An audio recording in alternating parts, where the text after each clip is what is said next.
les conclusions de l'enquête israélienne favorablement accueillies par Washington. Suite à la publication lundi des résultats de l'enquête menée par Tsahal sur le décès de Shirin Abu Akleh, les États-Unis ont publié un communiqué saluant l'examen par Israël de cet incident tragique. Une déclaration reprise par le porte-parole du département d'État sur Twitter.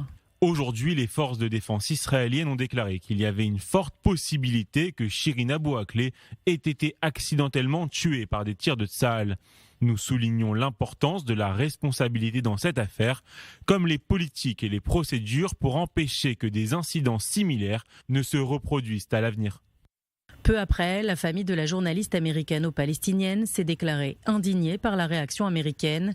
Celle-ci a critiqué l'enquête, affirmant que l'armée avait tenté d'obscurcir la vérité et d'éviter toute responsabilité dans le meurtre. L'autorité palestinienne a quant à elle rejeté les résultats de l'enquête de Tsahal et s'est engagée à porter son affaire devant la Cour pénale internationale.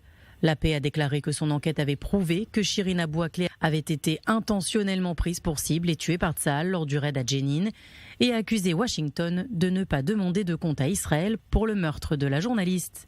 De son côté, Tsahal a rejeté à plusieurs reprises les enquêtes des médias indépendants, dont certains affirmaient qu'elle avait été délibérément ciblée et a qualifié les enquêteurs de partiaux. Dans son rapport, l'armée israélienne a affirmé qu'il était probable que Shirin Abu Akleh ait été atteinte accidentellement par un soldat de Tsahal qui ne l'a pas identifiée comme journaliste et qui visait des suspects identifiés comme des hommes armés palestiniens.